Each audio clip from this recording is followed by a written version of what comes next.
وآواز بلند محمد وآل محمد صلی اللہ اللہم صلی علی محمد.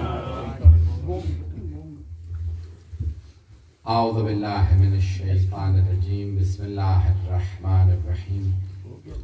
الحمد للہ الذی نور قلوب العارفین بنور معرفته واثبت فؤاد انبیائه واولیائه بقصص الانبیاء والمرسلین واکمل ایمان المسلمین والمؤمنین بولایت علی امیر المؤمنین علیہ السلام. اللہم صلی علی محمد وآل محمد. والصلاة والسلام والتحیۃ والاکرام علی افضل الموجودات العبد المؤید والرسول المسدد المصطفى الامجد المحمود الاحمد اعنی ابا القاسم محمد. اللہم صلی علی محمد وآل محمد.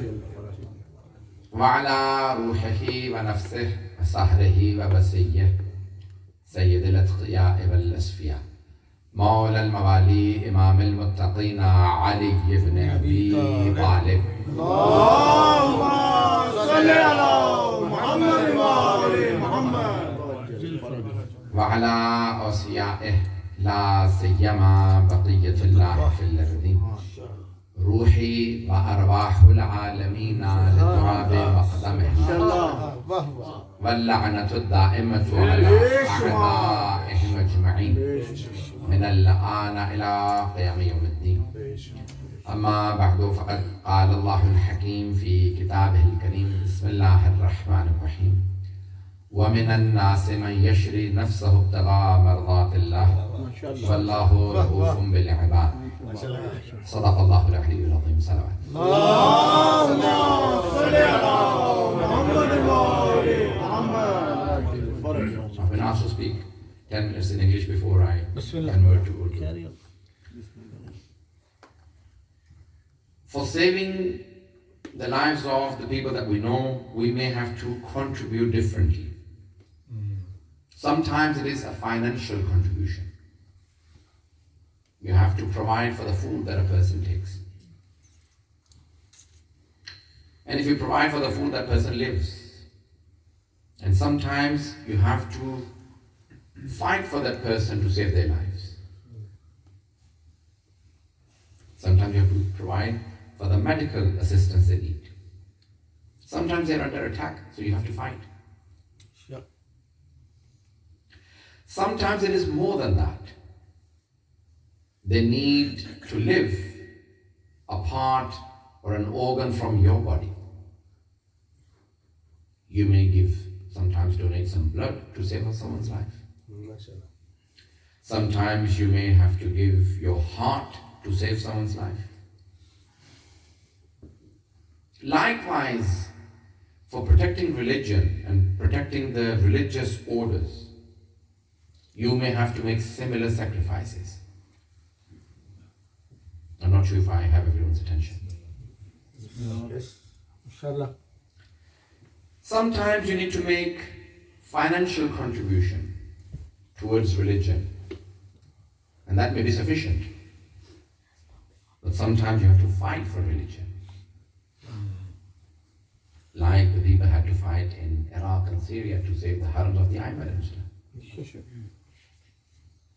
Sometimes you need to sacrifice your life for religion, to save religion. A third scenario, very quickly. They come about changes in religion. People bring about changes to religion. To protect the origin of religion, you need to again make some sacrifices. Sometimes those sacrifices may be minor, but sometimes you need to make major sacrifices. Some people give their finances for religion, some their lives, some even their respect and dignity. Do I need to give examples for each one for you to understand, or can I move on? MashaAllah. They were the likes of Hazrat Khadija al-Kubra salamullah alayha.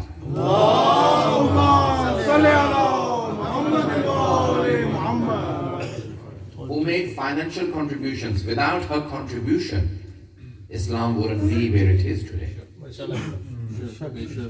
You need financial contribution. Sometimes you need prominent figures in the society to sacrifice their name to protect religion. In the beginning of Islam, it was Hazrat Abu Talib who gave his prominence, his leadership, his position to protect the Holy Prophet, to protect Islam. And there's a third contribution, which is intellectual contribution. And that came from Ali ibn Abi Talib alayhi salam.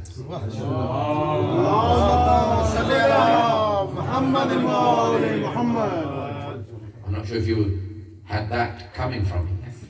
Usually we talk about Hazrat Abu Talib and Hazrat Khadija, that she made the financial contribution and he made the sacrifice of his position, his stature. He used his power as a leader to sacrifice, to contribute. But the intellectual contribution came from Ali ibn Abi Talib. Not only that he supported the Holy Prophet physically in every battle, but he intellectually supported the Holy Prophet. And then came the fourth contribution from the Holy Prophet sallallahu alaihi wasallam himself. And that was the personality of the Holy Prophet, the perfection of the Holy Prophet, the kamalat of the Holy Prophet himself.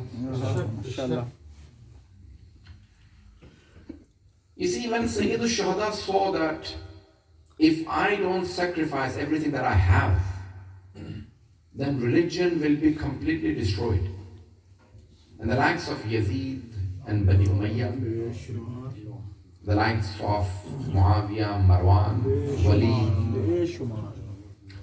will eat up Islam. So he went to Karbala to save Islam. Pay attention. I'm building on to something that I want to contribute. And I will continue, I will not repeat in Urdu. So when he went to Karbala, Imam Hussain al-Islam, he knew what he was doing. He knew he's going to be giving his life. He knew from before that Karbala requires his life. And on the way he continuously, not once, repeatedly said, anyone who comes with me has to give their life. Amongst men, no one will live except for my son Ali ibn Hussein. No one will live. And the people, it wasn't just 72 that started off the journey to Karbala. A lot more. But the people said, hang on, how could you die? You're the son of Ali ibn Abi Talib. You are the greatest man today. You're so strong. You have Abbas and you have Ali Akbar. And you will fight and win. He said, I will win not through living. I will win through Shahada.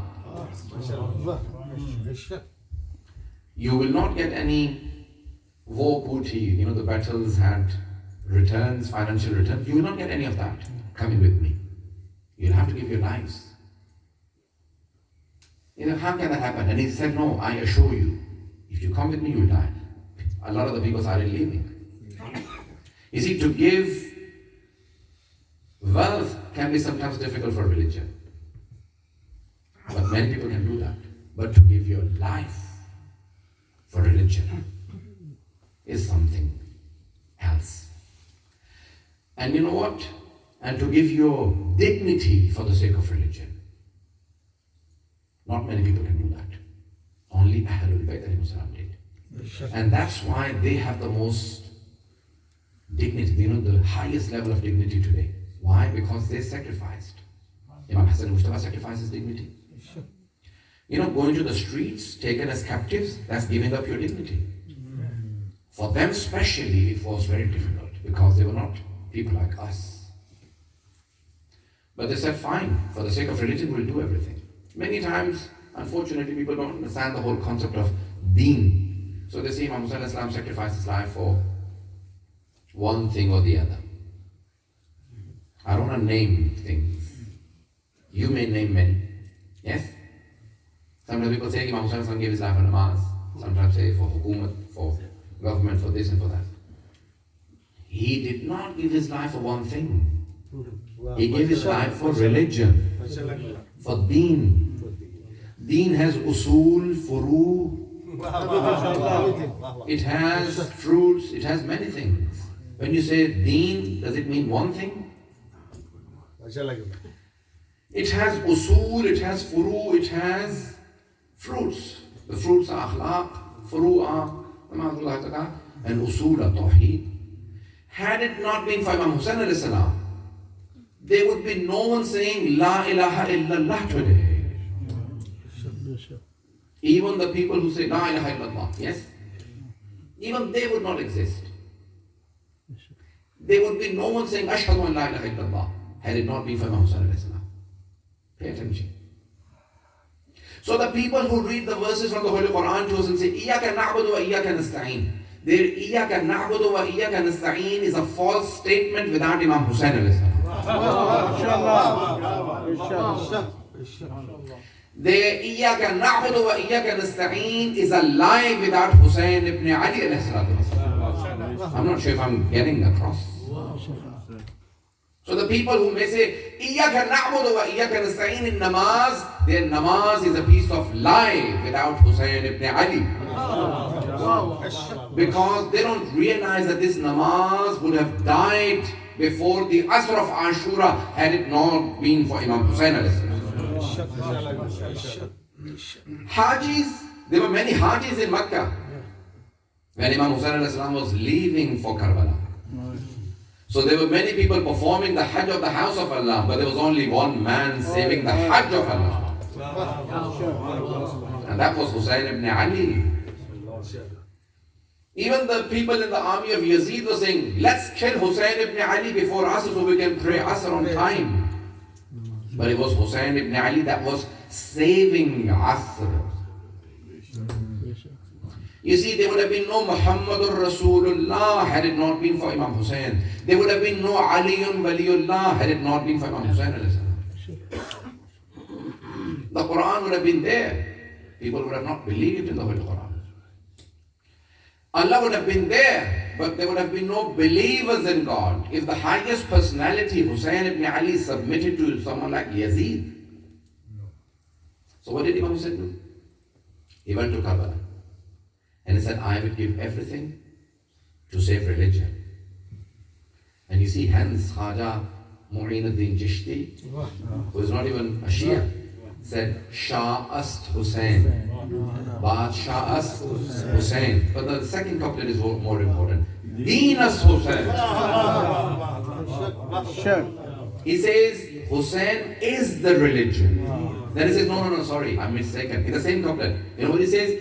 Deen Bana-ast Hussain. When Deen needs protection, it comes to Hussain for refuge.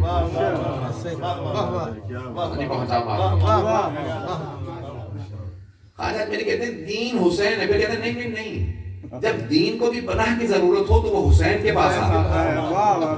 حسین کے بازو اتنے مضبوط ہیں کہ دین کو پناہ دیتے.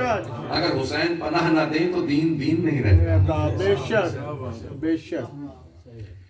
You see, it is Imam Hussain al-Islam. And you know, when you went to Karbala, one of the examples of the thinkers from Lucknow, India, had given on the contribution of Imam Hussain al-Islam. He says that, imagine there are some terrorists.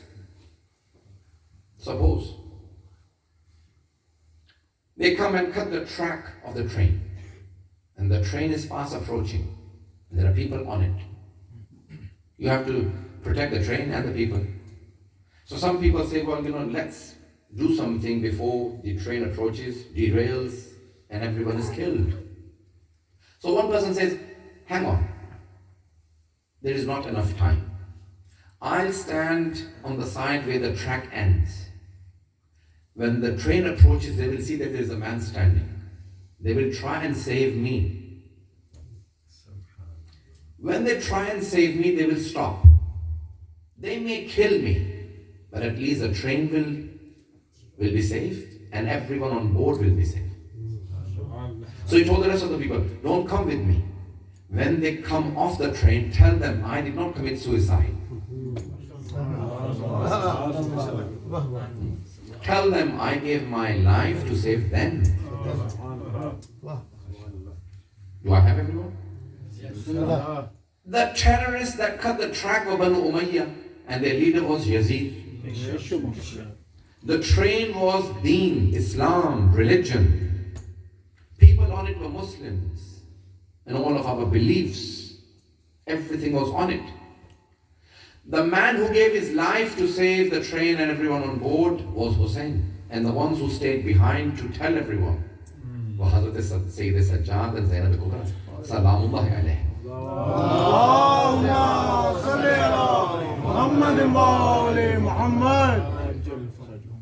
This was one of the parables that one of the thinkers from Lucknow gave.